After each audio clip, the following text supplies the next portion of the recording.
Hi, ഇതാണ് എൻ്റെ ചോദ്യം. അച്ഛൻ്റെ കരിയറിൽ ഒരിക്കലും മറക്കാൻ പറ്റാത്തൊരു ഗോള് ഏതാണ്? മോനല്ലേ? മോനാണ്. മോനിപ്പോ വലിയ കളിക്കാരനാന്ന് കേട്ടല്ലോ. കളിക്കാന്ന് പറഞ്ഞ കോളേജിൽ കളിച്ചോ, കേരളമല്ലേ പഠിച്ച, ചേട്ടൻ പഠിച്ച കോളേജിലാണ് പഠിച്ചത്. അപ്പൊ കോളേജ് ടീമിന് കളിക്കായിരുന്നു. ഇപ്പോ അവൻ വീഡിയോ അനലൈസിങ് ഫുട്ബോളിന്റെ തന്നെ പഠിക്കാൻ വേണ്ടി ബോംബെയില്. അവനെ വിജയൻ ഒരു കളിക്കാരനാക്കാനുള്ള ഒരു പരിപാടിയും ചെയ്തില്ലേ? ചെയ്തു. അപ്പോ അമ്മയുടെ പോലെ ഒത്തിരി തടി കൂടുതലാ. നമ്മുടെ ബോഡി സ്ട്രക്ചർ അല്ല, എന്റെ താഴെയുള്ള ആളും ഇവനും മൂത്ത ആളാണ് എന്റെ ശരീരം കിട്ടിയിട്ടുള്ളത്, സ്ലിം ആയിട്ട്. മറ്റേ രണ്ടുപേരും അമ്മയുടെ പോലത്തെ ബൾക്കിയാണ്. അപ്പൊ ഇവനെ നമുക്കൊന്ന് ചവിട്ടി തിരുമണായിരുന്നു നേരത്തെ. നേരത്തെ പക്ഷെ നമ്മള് സ്നേഹം കൊടുത്തു, ഒരുപാട് അല്ല, നമ്മളൊന്നും ആ സമയത്ത് ഭക്ഷണം കഴിക്കാനുണ്ടായിരുന്നില്ലോ. ഉള്ള സമയത്ത് കഴിച്ചോ കഴിക്കണ്ടെന്ന് പറയാറില്ല. പൊറോട്ട അടീന്റെ വീരനായിരുന്നു അന്നത്തെ കാലത്ത് അവൻ. പൊറോട്ട നന്നായി കഴിക്കും. പൊറോട്ടക്കാരനാണ് നമ്മള് കഴിക്കണ്ടെന്ന് പറയാൻ പറ്റില്ല, കാരണം നമുക്ക് കഴിക്കാൻ പറ്റില്ല നല്ല ഭാഗത്ത്. അതുകൊണ്ട് നമ്മൾ എന്ത് ചെയ്യാന്ന് വെച്ചാല് നമ്മുടെ പിള്ളേർക്ക് ഇഷ്ടം പോലെ കൊടുക്കും. അതാണ് നമുക്ക് കിട്ടാത്ത സൗഭാഗ്യങ്ങൾ മുഴുവൻ നമ്മുടെ പിള്ളേർക്ക് കൊടുക്കും. അത് കൊടുത്തു. അത് നമ്മുടെ തലമുറയുടെ പ്രത്യേകത. അതുകൊണ്ട് തടി വെച്ചു പോയതാ. പക്ഷെ അവൻ മരത്തെ കയറിയിട്ടുണ്ടാവില്ല. നമ്മളാണ് മരത്തെ കയറും. അന്നത്തെ കാലത്ത് മരത്തിൽ കയറുന്നു, തലതലി വീണിട്ടൊന്നുമില്ല മരത്തിന്റെ മുകളിൽ നിന്ന്. അതെ. ബെസ്റ്റ് ഗോൾ എന്ന് പറഞ്ഞിട്ടുണ്ടെങ്കിൽ ഗോളുകൾ കുറെ അടിച്ചിട്ടുണ്ട്, നല്ല ഗോളുകൾ എന്ന് പറയാൻ കുറെ അടിച്ചിട്ടുണ്ട്. പക്ഷെ എന്റെ മനസ്സിൽ എപ്പോഴും ഉള്ളത് കാലിക്കറ്റ് സിസേഴ്സ് കപ്പില് സിസർ കട്ട് ഗോളാണ്. പക്ഷെ ബാക്ക് സിസർ അടിച്ച് ഗോള് ഞാൻ അതിൽ മുന്നേ കുറെ കൽക്കട്ടയിൽ ഇപ്പൊ മോഹൻബാനും മോഹമ്മഡൻസ് കളിക്കാൻ ഈസ്റ്റ് ബംഗാൾ അവരെതിരെ കുറെ അടിച്ചിട്ടുണ്ട്. പക്ഷെ ഇതിന്റെ വാല്യൂ എന്ന് പറഞ്ഞാൽ നമ്മുടെ കോഴിക്കോട് കളി, കോഴിക്കോട് അത്ര ഇത് ജനം, ഞാൻ കളിക്കുന്ന JCT ടീമിന് അഗൻസ്റ്റ് കളിക്കുന്ന പുറത്തുള്ള ടീം ഫൈനലില് ഫെയർലെസ് എന്ന് പറഞ്ഞ ഫൈനൽ ഒരു മലേഷ്യൻ ടീമാണ് കളിക്കുന്നത്. അത് ലാസ്റ്റ് കളി കഴിയാൻ 10 മിനിറ്റ് അങ്ങോട്ടേ ഉള്ളൂ. അത്രയും ടഫ് മാച്ച്. കാണികൾ എന്ന് പറഞ്ഞാൽ ചേട്ടനോട് പിന്നെ പറയണ്ടല്ലോ, കോഴിക്കോട് കളിയാന്ന് അറിഞ്ഞൂടെ.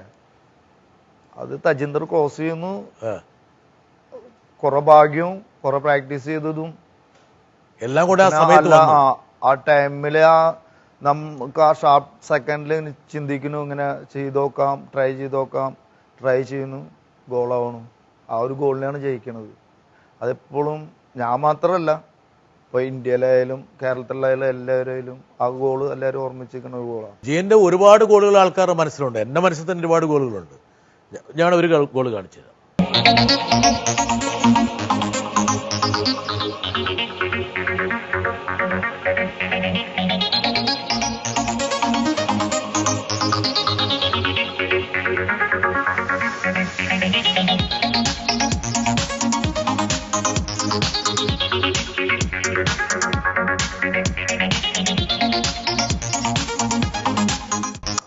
അത് കൊച്ചു വിജയനാട്ടാ.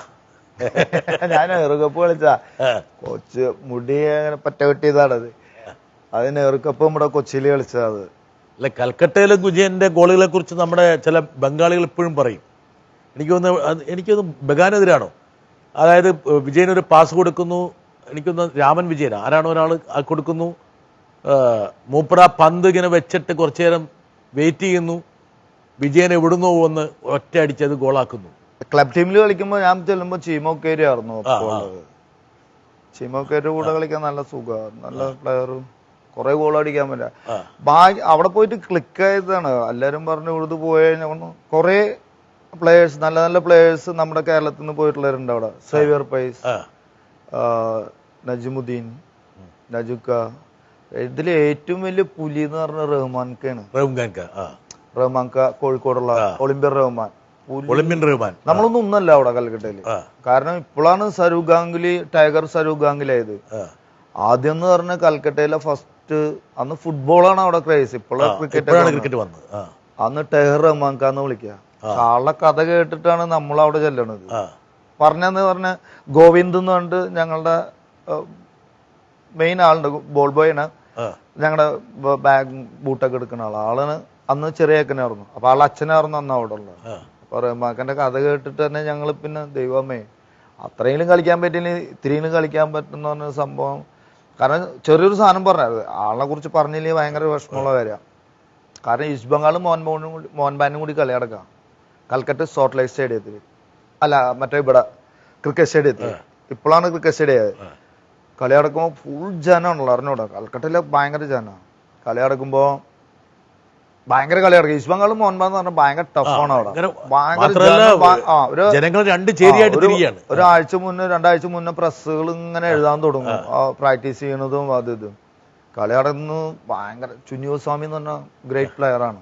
അവിടുത്തെ കൽക്കട്ടയിലെ ചുന്നിയോസ്വാമി എന്ന് പറഞ്ഞാൽ ഭയങ്കര പുലിയാണ്. ഭയങ്കര മിസ്സാക്കാം ഫോർവേഡിൽ കിടന്നിട്ട്. അന്ന് ഇന്റർവെല്ലിന് വന്നിരുന്നു ചുന്നിയോസ്വാമിയോട് വന്ന് കീദാദ എന്ന് പറഞ്ഞിട്ട് അവര് ബംഗാളിയിൽ വന്ന് പറഞ്ഞു കീദാദ ഗോൾ നെയ്മാച്ചി എന്നൊക്കെ പറഞ്ഞ് ബംഗാളിയൊക്കെ പറഞ്ഞ് ഇങ്ങനെ നിന്ന് കളിക്കാൻ സെക്കൻഡ് ഹാഫിൽ ഇറങ്ങിയപ്പോൾ ഒരാള് കുറവ്. അപ്പൊ റഹ്മാൻ ഖാൻ എന്ന് പറഞ്ഞ സ്റ്റോപ്പർ ബാക്ക് അവിടെ ഇല്ലെങ്കിൽ തകർന്നു. ഒരാൾ കുറവ്. ഇവര് നോക്കിയിട്ട് ആളാണ് റഹ്മാൻ ഖാൻ അവിടെ ബൂട്ട് അയച്ചിട്ട് ഇറങ്ങിയില്ല, പുള്ളിക്കോട്ട് കേറുന്നില്ല. അപ്പൊ അതാ എന്താ ഇറങ്ങാത്ത എന്നൊക്കെ ചോദിച്ചു. എല്ലാവരും പറയും അങ്ങനെ അത് പുറത്തുനിന്ന് പോയിട്ടുള്ള ഒരു പ്ലെയർ, ആ പ്ലെയറിനെ പിടിച്ച് കയറ്റാ എന്നാ ഞാൻ ഇറങ്ങാന്ന്. ആര് ചുന്നിയോസ്വാമിനെ പിടിച്ച് കയറ്റാ എന്നാ ഞാൻ ഇറങ്ങാന്ന്. മൂപ്പരെ പുറത്താക്കിയാൽ മാത്രമേ കയറുള്ളൂ. കാരണം അത്രയും ചാൻസ് മിസ്സാക്കിയത്. ഇവര് പറഞ്ഞ എങ്ങനെ പുറത്താക്കും ഇത്ര വലിയ പ്ലെയർ അങ്ങനെ. എന്നാ ഞാൻ കളിക്കുന്നില്ല, നിങ്ങൾ വേറെ പ്ലെയറിനെ കളിക്കുക. ഇയാളില്ല വെച്ചാൽ റഹ്മാൻ ഖിലാഞ്ച് ഇവിടെ ഗോളും കിട്ടുകയും ചെയ്യും. എന്നിട്ട് ചുന്നിയോസ്വാമിനെ പിടിച്ച് കയറ്റി, ആളിറങ്ങി, കളി തുടങ്ങി. കളിയായ 1 മിനിറ്റോളം ഇയാൾ പോയി, ഇയാൾ കയറി സ്റ്റോപ്പർ കയറി പോയി ഹെഡ് ചെയ്ത് ഗോൾ അടിച്ചു കളി ജയിച്ചു.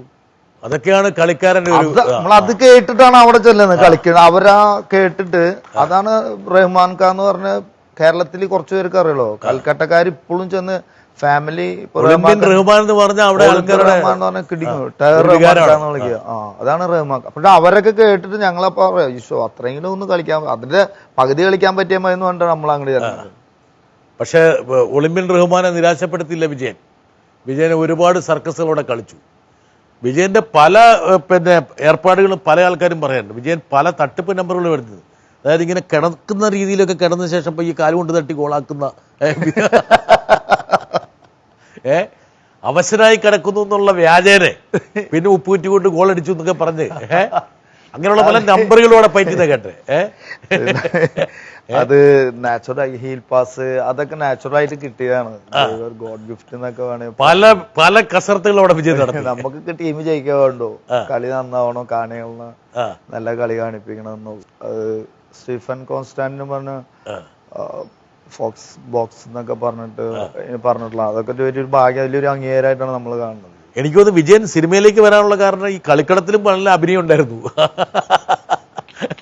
സിനിമയുടെ കാര്യം അല്ല, ഈ ഇങ്ങനെ കിടന്നിട്ടൊക്കെ ആരും പ്രതീക്ഷിക്കാതെ കാലം കൊണ്ട് തട്ടി ഗോളാക്കാനൊക്കെ ഉള്ള വിധി എവിടുന്ന് പഠിച്ചു വിജയൻ? ഞാൻ ബാക്ക് സിസ്റ്ററൊക്കെ അടിച്ച് ഗോളൊക്കെ എനിക്ക് ഇങ്ങനെ സൈഡ് ഗോളി അടിച്ചിട്ട് വീഴാറിയില്ല. എനിക്ക് വീണാൻ അതൊരു ഐഡിയ എനിക്ക് അറിയില്ലായിരുന്നു. അപ്പൊ ഞങ്ങളുടെ അവിടെ ഒരു കോച്ചുണ്ട്, മരിച്ച ആള്. അപ്പൊ സ്പോർട്സ് സയൻസിന്റെ കോച്ചാണ് ജോസ് പ്രൈസ് എന്ന് പറഞ്ഞത്. അപ്പൊ അയാള് അതിന്റെ സ്പെഷ്യലിസ്റ്റ് ആണ്. അപ്പൊ ഞാൻ പറഞ്ഞു സാർ എനിക്ക് ഇങ്ങനെ അടിക്കാൻ അറിയാം പക്ഷെ വീഴാറിയില്ല എന്ന് പറഞ്ഞു. ഇപ്പൊ കൈക്കൊക്കെ ഒടിഞ്ഞു വീഴാറിയില്ല. ആളാണ് എനിക്ക് പഠിപ്പിച്ചു തന്ന ഈ അടി. ഇങ്ങനെ അവിടെ നിന്ന് ഇങ്ങോട്ട് വരുമ്പോ അടിച്ചിട്ട് നമ്മള് വീഴുമ്പോ കൈ ഇങ്ങനെ കുത്തരുത്, ഈ ഭാഗം ഫസ്റ്റ് കുത്തിട്ട് വീഴണം. ഇവിടെ കൊണ്ട് കൈ ഇവിടെ അല്ല വരാം. അപ്പൊ കൈ ഒടിഞ്ഞു. എന്നിട്ട് അത് ഞാൻ പറയാൻ കാരണം എന്താ വെച്ചാൽ അത് ഞാൻ പഠിച്ചു. എന്നിട്ട് ഞാൻ പോലീസ് ഗെയിംസ് കളിക്കാൻ പോയി. ഇതേപോലെ ഒരു ഗോൾ അടിച്ചപ്പോ മരിച്ച ഗോപിനാഥ് സാറിന്റെ അന്ന് 500 എടുത്ത് എന്റെ അടുത്ത് തന്നു. ശരി, ബെസ്റ്റ് ഗോളായി എന്ന് പറഞ്ഞു. അതിലൊരു അന്ന് ഞാൻ ആ ചെറുപ്പത്തിൽ പഠിച്ചാണ്. പോലീസിൽ കയറിയിട്ട് BML ഇങ്ങനെ പോലീസ് ഗെയിംസ് കളിക്കാൻ പോയിട്ട് ഈ ഗോൾ അടിച്ചു. അന്ന് 500 എന്ന് പറഞ്ഞാൽ നല്ല പൈസയാണ്. ശമ്പളം തന്നെ 700 രൂപ കിട്ടുമല്ലോ, സ്റ്റേഫന്റെ 700 രൂപ കിട്ടണുള്ളൂ. അപ്പോഴാണ് ഒരു ഗോളിന് വേണ്ടി 500 ആ പഠിച്ച സമയത്ത്.